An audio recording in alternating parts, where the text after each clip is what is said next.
Bonjour à tous, Grégory Bourgoin de la société Digdash, éditeur analytique et DataVis. Aujourd'hui, on a la chance de faire parler un de nos clients qui s'appelle Promode. Malheureusement, un petit souci de TGV, de retard. On espère que la technique fonctionne. Ils sont à distance sur Teams. On va les laisser se présenter. Je vais les laisser prendre la parole. Donc, pour ma part, Jean-Marc Sannier, responsable data de Promode. Et Florence Vandel, je suis responsable du contrôle de gestion opérationnelle chez Promode depuis 4 ans maintenant. Donc, ce qu'on vous propose, c'est de faire une rapide présentation de Promode, mais je pense que c'est relativement connu. Donc, on va faire quelque chose de très bref. Ensuite, il y avait une partie de présentation de Cenesis. Donc, si Gilles arrive entre deux, il la fera. Sinon, on la chantera et il la reprendra dès son arrivée au salon. Et puis, on enchaînera comme ça avec éventuellement des trous pour les parties où Gilles devait intervenir. Et il les fera à la fin si toutefois il arrive en temps et en heure. Donc, Promode.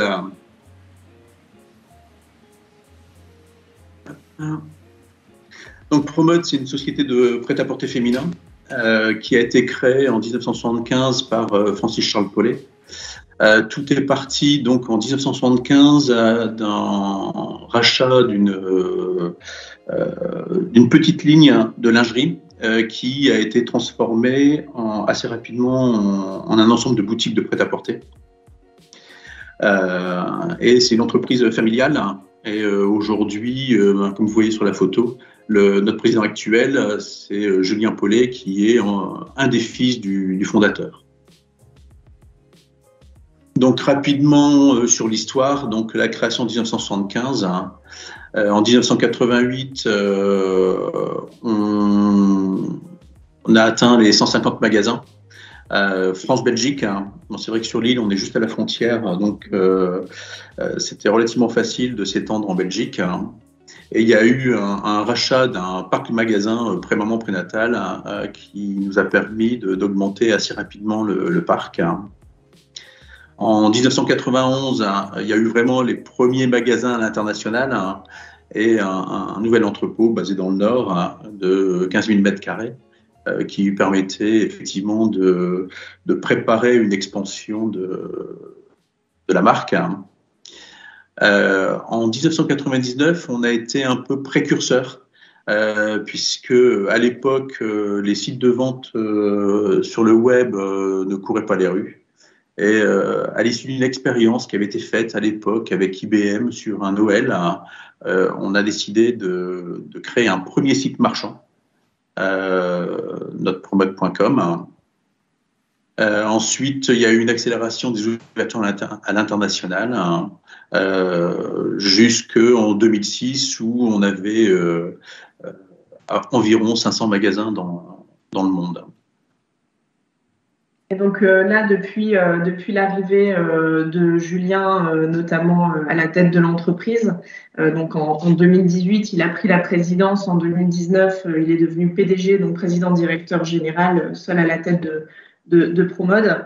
Il y a vraiment un projet d'entreprise et de transformation qui s'est mis en place. Un, parce qu'il y avait un besoin de redressement, et deux, également pour s'adapter à ce nouveau contexte qui, sur le marché textile, c'est assez connu, est compliqué et de plus en plus concurrent.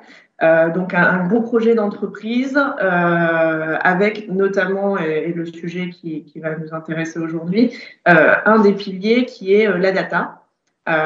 Puisque effectivement il y a un sujet transverse dans l'entreprise qui vient soutenir tous les autres piliers. Aujourd'hui, en 2019, Promode, c'était 620 magasins. On s'est resserré encore un petit peu depuis sur les marchés principaux que sont France, Belgique, Luxembourg, Suisse et Malte principalement. Un chiffre d'affaires de 560 millions d'euros. Et une part de marché également du digital qui est en croissance et qui s'est accélérée aussi avec la crise Covid comme beaucoup d'acteurs. Mais en tout cas, ça, c'est également un enjeu de développement. Une marque également qui se recentre sur un positionnement plus éco-responsable, plus ajusté à la demande de la cliente.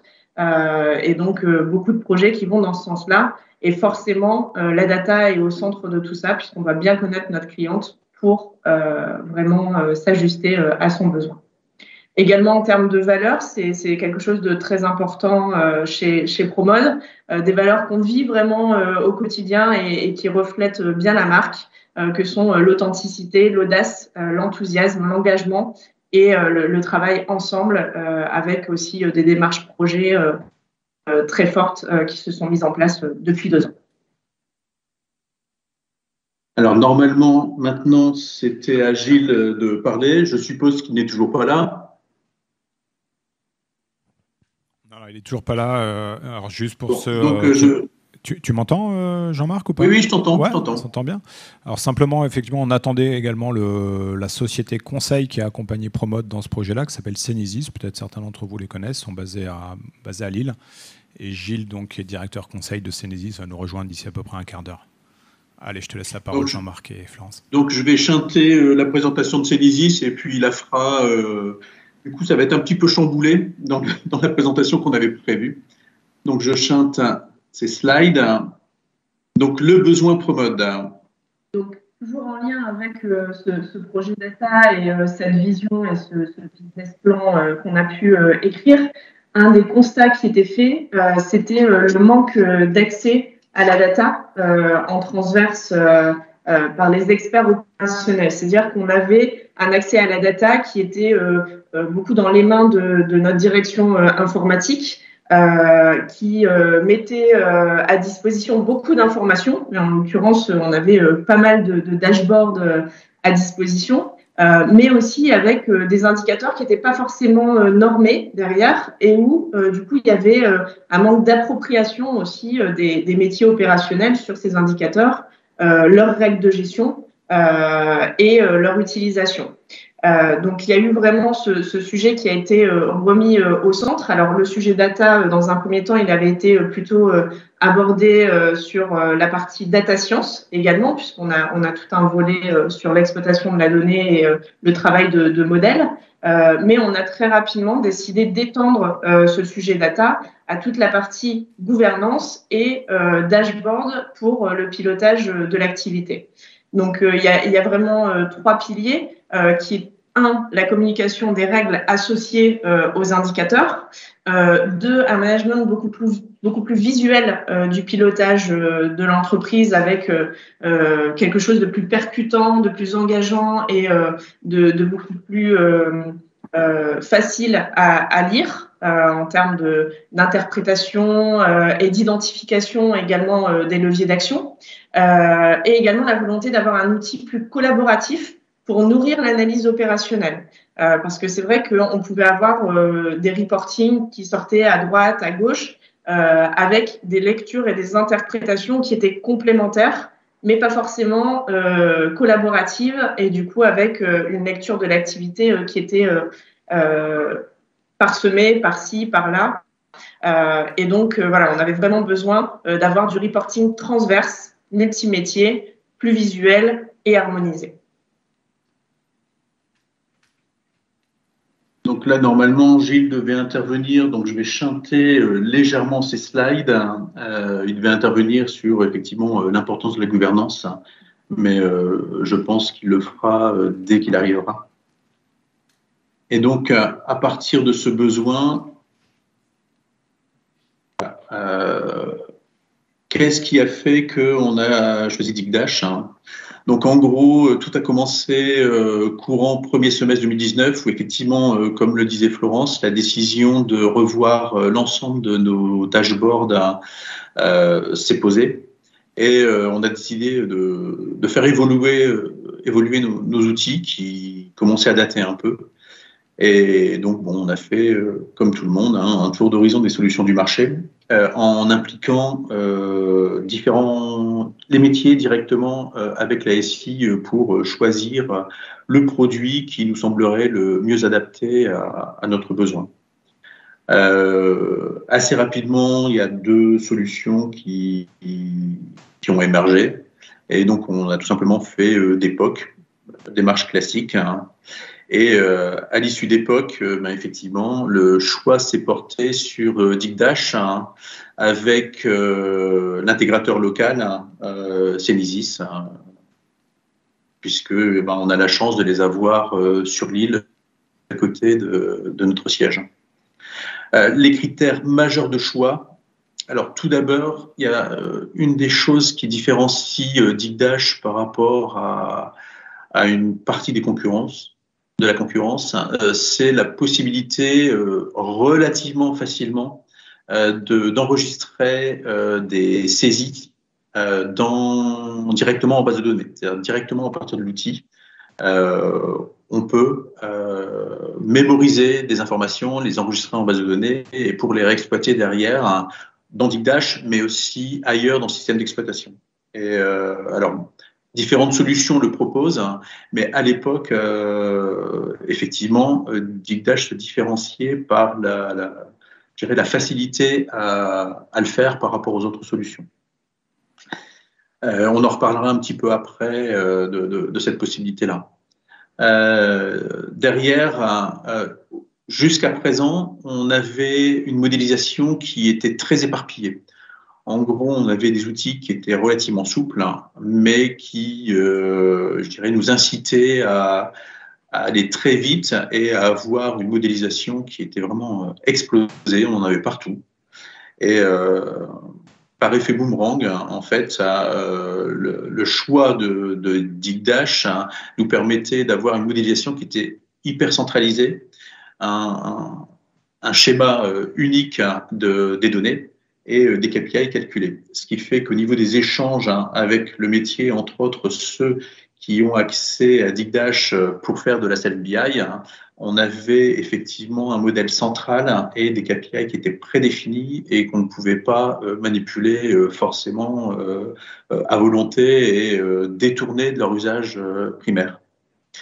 Et enfin, non des moindres, comme je l'ai dit avant, le tour du marché s'est fait avec les métiers et c'est la solution qui a été retenue en numéro 1 par les futurs utilisateurs self-BI. Globalement, c'est aussi et avant tout le choix du métier.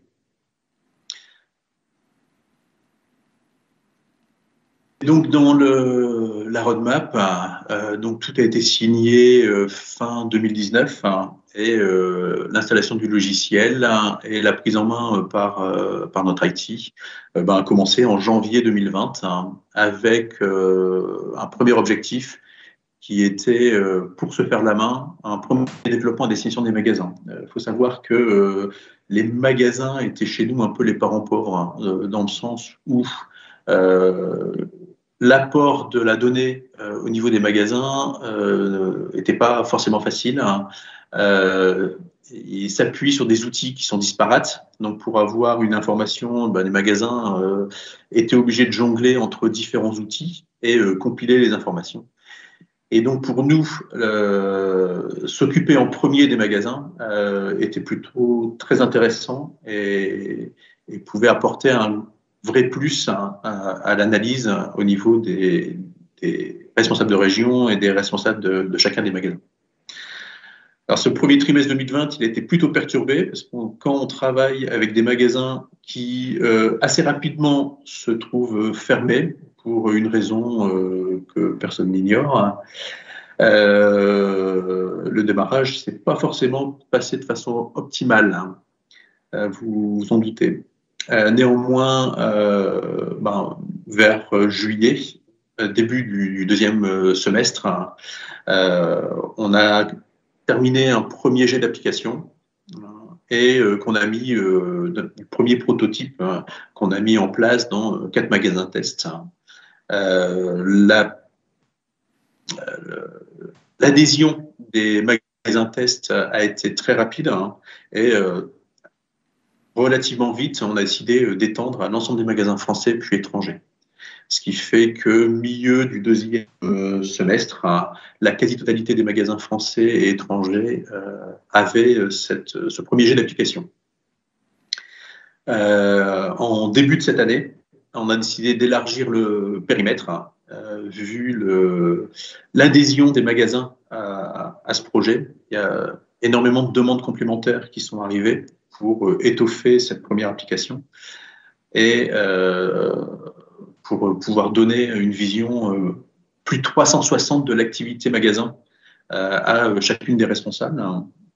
Et en parallèle de ça, on a démarré le développement d'un outil de pilotage à destination du comité de direction, lui aussi pour avoir une vision 360 de l'ensemble de l'activité de l'entreprise.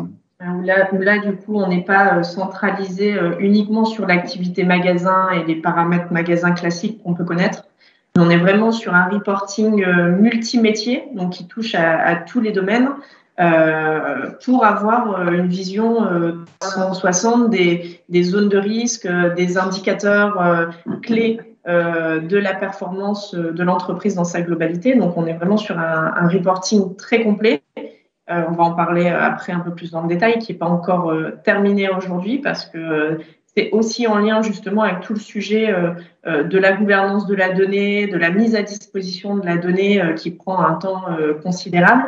Mais voilà, c'est vraiment un outil qu'on veut, encore une fois, collaboratif, orienté sur la prise de décision rapide, puisque quand on est sur un niveau COMEX, on n'a pas le temps d'aller dans tous les détails. Donc le but, c'est de vraiment avoir une démarche macro-micro. Alors là, normalement, il devait également y avoir une intervention de Gilles, donc je vais la chanter en espérant qu'il arrive assez rapidement quand même. Donc, on vous a mis quelques exemples d'écrans qui ont été réalisés et qui sont en production. Bon, tout d'abord, le menu tel qu'on l'a conçu. Bon, rien d'extraordinaire là-dedans. Donc, pour la petite histoire, on avait jusqu'à présent des reportings qui étaient essentiellement axés sur des gros tableaux de chiffres à analyser. Et là, il y a vraiment une transformation dans l'approche, puisque la volonté, c'était de focaliser l'attention de l'ensemble des utilisateurs des écrans sur une vision vraiment data-vise, le chiffre important et uniquement le chiffre important, et de supprimer, tant faire se peut, l'ensemble des données chiffrées sous forme de tableaux. Donc là, voilà un des exemples. Alors celui-là, il date un peu, il a évolué depuis, mais d'écrans qu'on donne aux magasins pour suivre leur activité par heure. Bon là, il n'est pas complet, hein, c'est uniquement un morceau de l'écran. Autre exemple où on donne toujours sous des formes très visuelles l'activité d'un magasin par famille de produits. Et on a également réalisé ce genre de présentation où l'activité est éclatée et découpée de manière en entonnoir. Donc on part d'un nombre de clientes et on décline derrière comment elles sont réparties, si on part d'un chiffre d'affaires et on représente l'ensemble des indicateurs découlant de ce chiffre d'affaires, etc. On a vraiment orienté le pilotage de l'entreprise, ça c'est une évolution aussi, hein. Non plus uniquement sur l'évolution du chiffre d'affaires et le résultat qui sont très importants, mais vraiment sur les leviers et donc les KPI stratégiques clés qu'on peut suivre en lien avec les projets qui se mettent en place dans l'entreprise. Donc aujourd'hui, on a une démarche projet et KPI qui est mise en place, donc qui permet de chiffrer aussi derrière les impacts des projets en termes de retour sur investissement. Et du coup, ces dashboards-là nous permettent de suivre l'évolution de ces indicateurs et nous assurer qu'on respecte bien la trajectoire qu'on s'écrit, ce qui n'était pas forcément soit disponible, soit très éparpillé, encore une fois, dans les outils qu'on pouvait avoir avant. Là, on a nos membres du comité de direction et les parties prenantes des projets qui ont accès de manière centralisée aux indicateurs clés qui doivent nous permettre d'atteindre les ambitions qu'on a pu s'écrire. Et ce type de présentation, finalement, ont été réalisées, alors, je ne dirais pas très facilement, mais de manière relativement aisée avec Digdash. Donc aujourd'hui, où on en est? Alors on a deux outils majeurs qui sont en production. Donc la partie suivi d'activité magasin et la partie pilotage à orientation COMEX. L'idée, c'est effectivement d'avoir une présentation beaucoup plus visuelle des choses, et c'est ce que nous permet actuellement Digdash. L'idée, c'est également d'avoir une approche analytique vraiment en entonnoir. C'est un gros changement chez nous par rapport à ce qu'on faisait auparavant.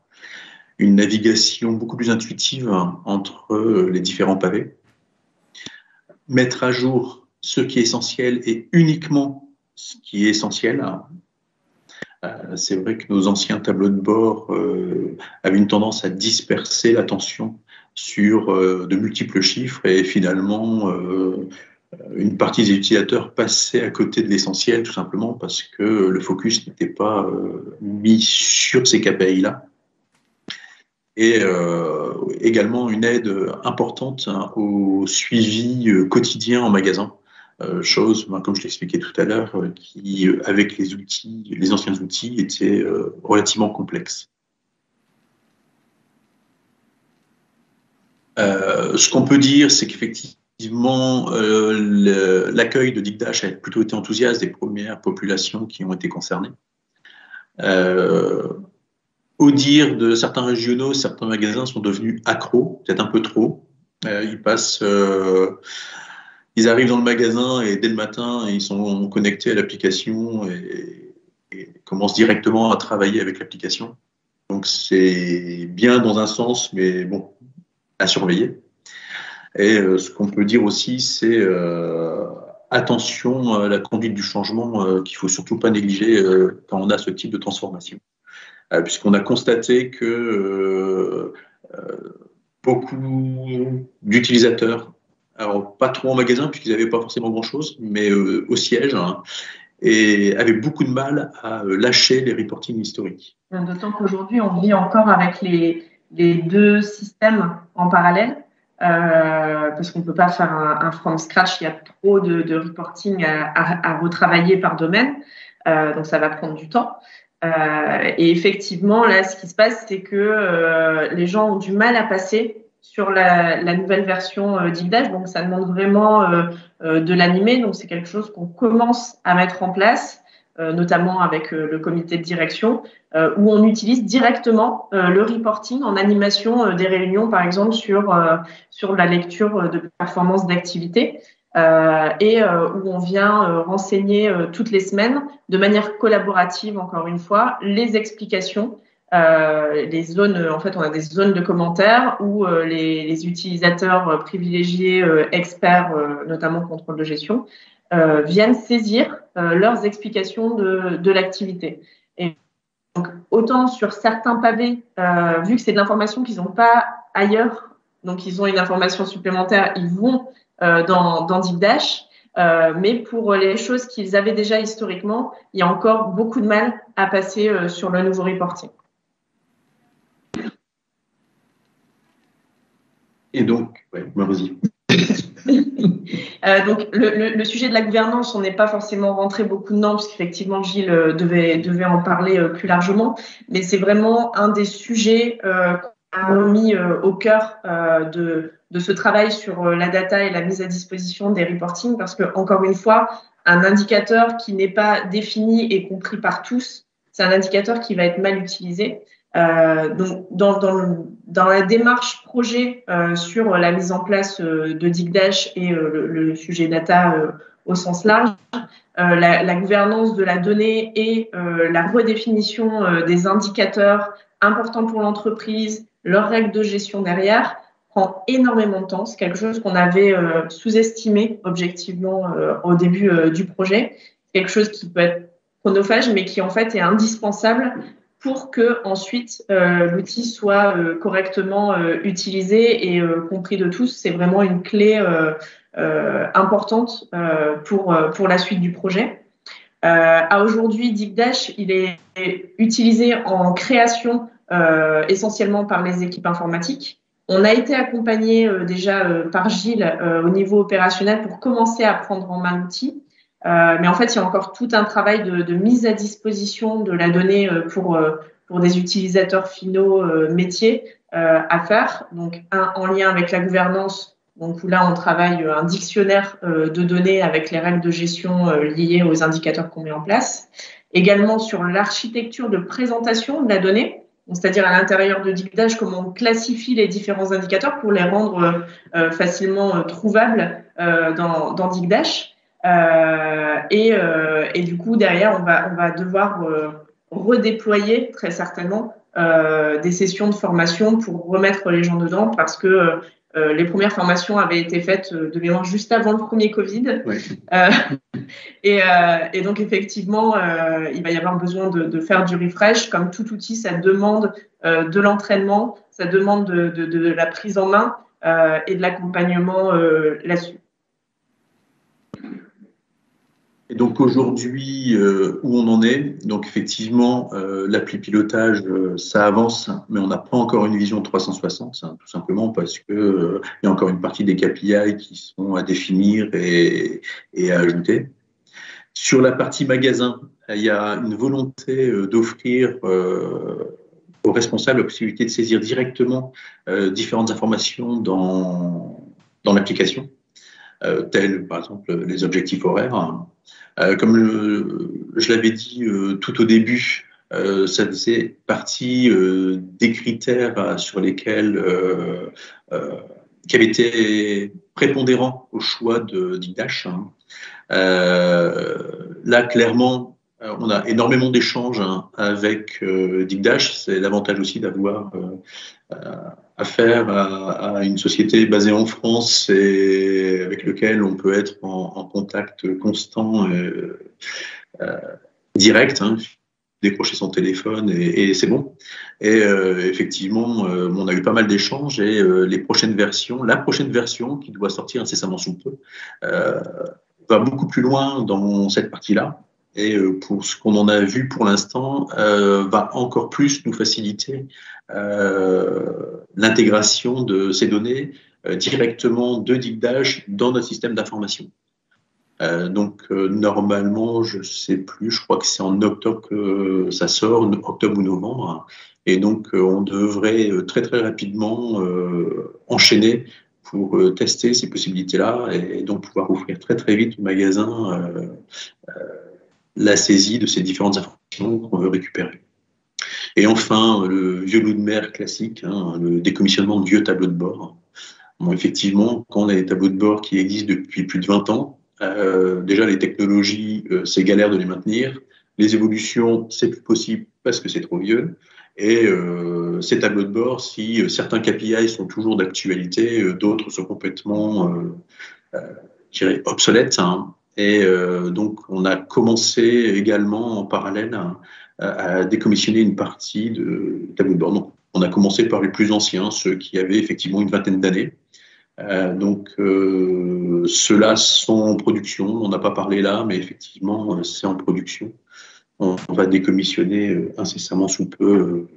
On va débrancher incessamment sous peu les anciens tableaux de bord, puisque là, bon, ça fait plus d'un mois où on fonctionne en parallèle et a priori, tout va bien. Et derrière, on a des dizaines et des dizaines d'applications ailleurs qu'il faut réanalyser,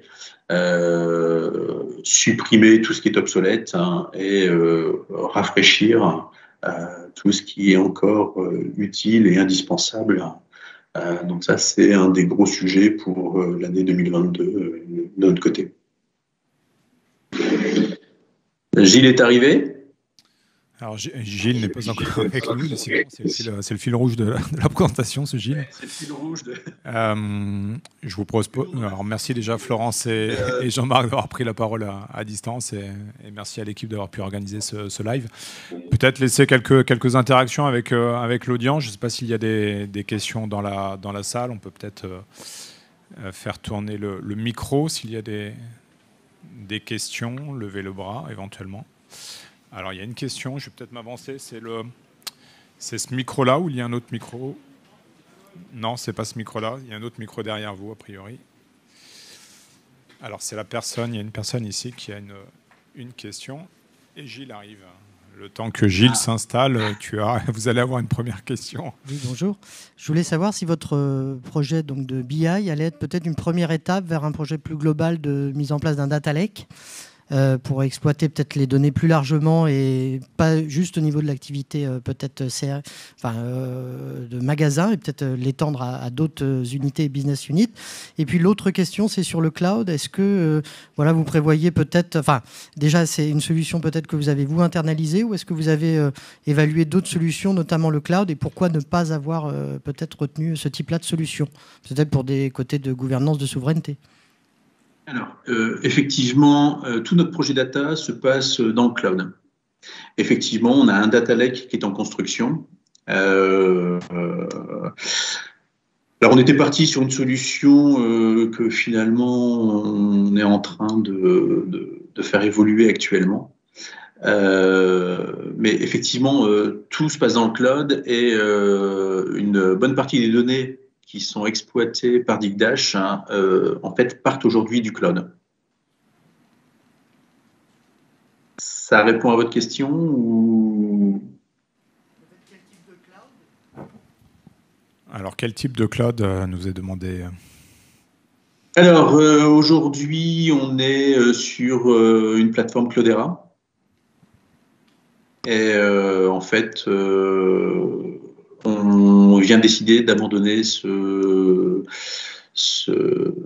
type de solution pour partir sur du GCP.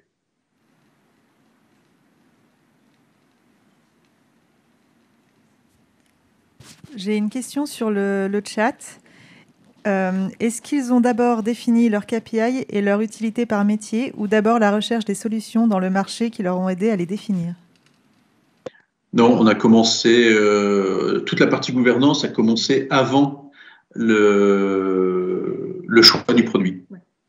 Alors, on n'avait pas balayé tous les indicateurs de la société, clairement, mais les indicateurs principaux, on va dire, de pilotage d'activité macro avaient été effectivement définis et travaillés avec les métiers en amont.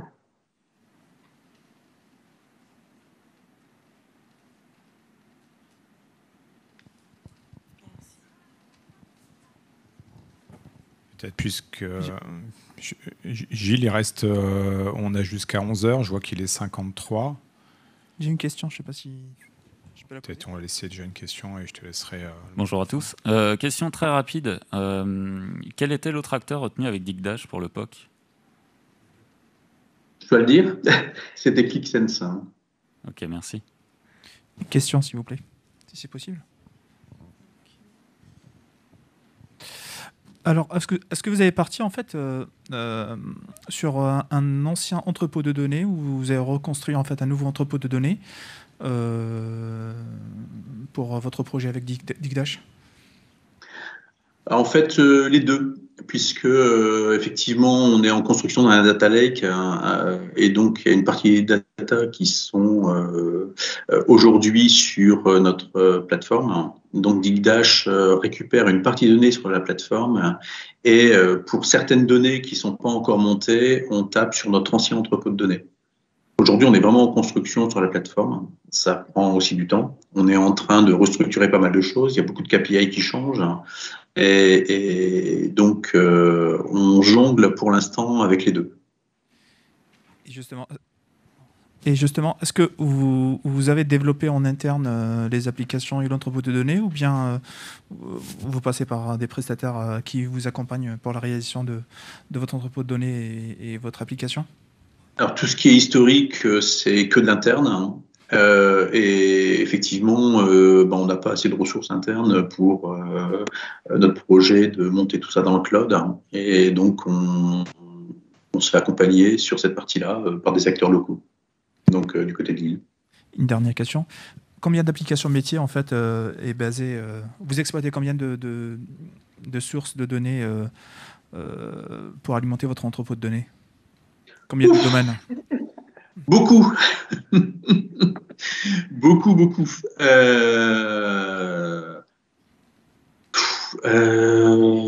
Comme ça, j'ai du mal à répondre, mais il y a de l'Oracle, il y a du SQL Server, il y a du Mongo, il y a des données externes également, qui viennent de sources INSEE ou autres. Il y a énormément de données qui sont retraitées et fusionnées. Et là, avec ce projet data, on a aussi des nouvelles données, justement, notamment externes, sur lesquelles on travaille pour les intégrer, notamment en lien avec l'activité digitale sur du Google Analytics ou ce genre de choses qu'on n'avait pas à disposition à aujourd'hui. Et que là, du coup, on va pouvoir intégrer aussi dans notre lecture de performance. Merci.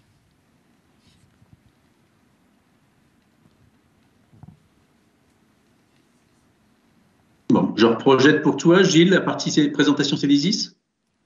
Je ne sais pas si on a encore un peu de temps, mais 4 minutes. Allez, 7 minutes. Parfait. On peut, je ne sais pas ce que vous avez pu présenter. Désolé pour le retard, j'étais contraint par les transports. Je me présente, je suis Gilles Fiollet, je suis co-dirigeant de la société Cenesis. On est un acteur basé à Lille, mais on adresse tout le territoire français. Nous sommes une data agency. Alors, je ne sais pas si vous avez pu présenter les slides très rapidement tout à l'heure, mais nous sommes une data agency, donc en fait une société de conseil spécialisée dans la data. On intervient sur l'ensemble du spectre data de la gouvernance jusqu'à son usage. L'objectif pour nous est d'accompagner nos clients sur la mise en place de ce qu'on appelle nous des data fondations, des fondations saines, des données de qualité, des données connues, des données accessibles, et comment nos clients peuvent aussi les valoriser au travers des outils comme Digdash ou au travers l'intelligence artificielle. Si tu peux passer juste celui d'après, Jean-Marc, s'il te plaît. Voilà, donc on intervient sur les fondations saines, ce que vous voyez à gauche, donc la connaissance, la qualité, l'accessibilité, la sécurité, et puis tout l'usage qu'on peut en faire au travers de l'intelligence artificielle. Le data storytelling, qui a été un sujet, je vais juste en parler juste en 2 minutes après sur le sujet Promode, et puis on apporte aussi un regard sur la RSE, ce que peuvent faire les entreprises avec leurs données RSE. Donc on intervient de bout en bout, stratégie, optimisation, formation, etc., etc. Si tu peux passer, Jean-Marc. En 2 secondes, vraiment, notre rapport sur la data, c'est vraiment d'expliquer que pour faire du dashboard qui soit utilisé, et pas juste à 30%, à 100% utilisé, que le temps consacré à son analyse soit le plus réduit possible, il faut avoir une donnée connue, maîtrisée, et donc si tu peux passer, Jean-Marc, merci, mettre un référentiel, ce qu'on appelle un référentiel d'information entre des besoins qui sont peut-être flous et des productions de données qui sont aussi parfois souvent assez floues. Donc comment faire le lien entre les deux. Merci Jean-Marc, si tu peux passer au suivant. Je vais très vite. L'apport que nous avons pu avoir chez Promode, c'était aussi au travers des formations. Donc on est intervenu parce qu'on est expert Digdash, on connaît bien la solution, on a eu plusieurs fois l'occasion de la déployer, on aime beaucoup cette solution. Au travers de notre rapport d'expertise chez Promode, on a aussi assuré une partie des formations. Et au travers de ces formations, on explique comment, je pense que vous avez pu voir quelques exemples d'écrans, comment on peut construire des écrans, qu'on soit en dashboarding ou simplement même en présentation type PowerPoint, comment on peut construire des écrans et des indicateurs, des dashboards qui soient percutants et qu'on puisse, pour celui qui le lit, avoir une lecture très rapide et qu'on sache exactement ce qu'il faut faire. Donc l'idée, c'est vraiment d'avoir non seulement des bonnes datas, comme je disais avant, un objectif, un beau visuel, mais aussi une histoire à raconter. Si tu peux passer, Jean-Marc, et ce sera le dernier slide. L'idée, c'est que très clairement, quand on met en place un dashboard et qu'on veut maîtriser l'information, c'est-à-dire qu'on veut faire en sorte que la personne qui va recevoir l'information puisse la comprendre et l'analyser rapidement, pas se poser 10 milliards de questions, qu'est-ce que je dois faire, qu'est-ce qu'il faut que je fasse encore comme analyse. Non, l'idée, c'est vraiment de pouvoir finalement prendre des décisions très rapidement. Et ce qu'on explique, c'est que finalement, si on ne raconte pas une bonne histoire, on ne maîtrise pas notre intrigue, notre dénouement. C'est à nous, producteurs de dashboard, d'expliquer ce qu'il faut faire. Je vous prends cet exemple-là. Vous voyez à gauche, en fait, les chiffres représentés. Je les ai mis à jour très rapidement le 12 septembre. C'est les chiffres produits par Santé publique France.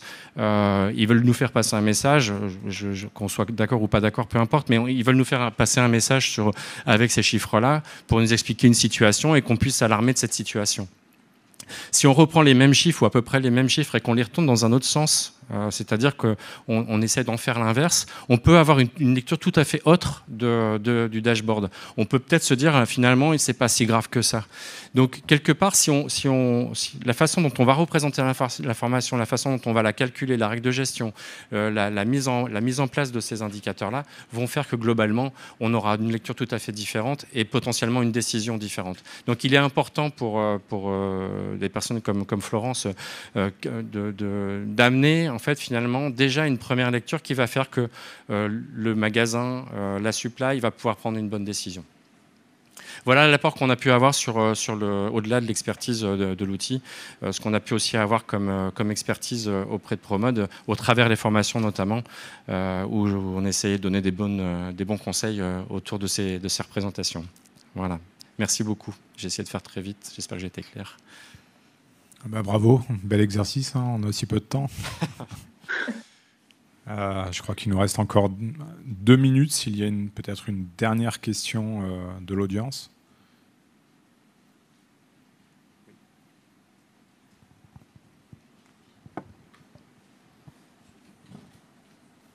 Juste très rapidement, vous avez dit que le métier avait choisi cet outil.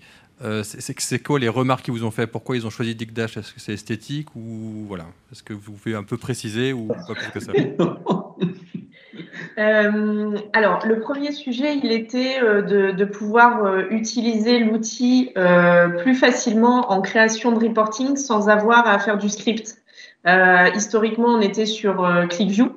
Et en fait, on était très peu de personnes formées parce qu'il y avait beaucoup de scripts à faire pour arriver à un dashboard qui ressemble à quelque chose.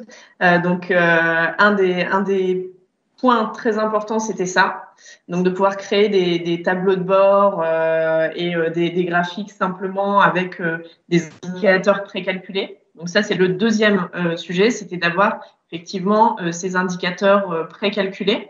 Il y avait également le sujet d'outils collaboratifs, donc de pouvoir échanger de l'information, de l'analyse dans un outil un peu en live, quoi, sur l'analyse de l'activité.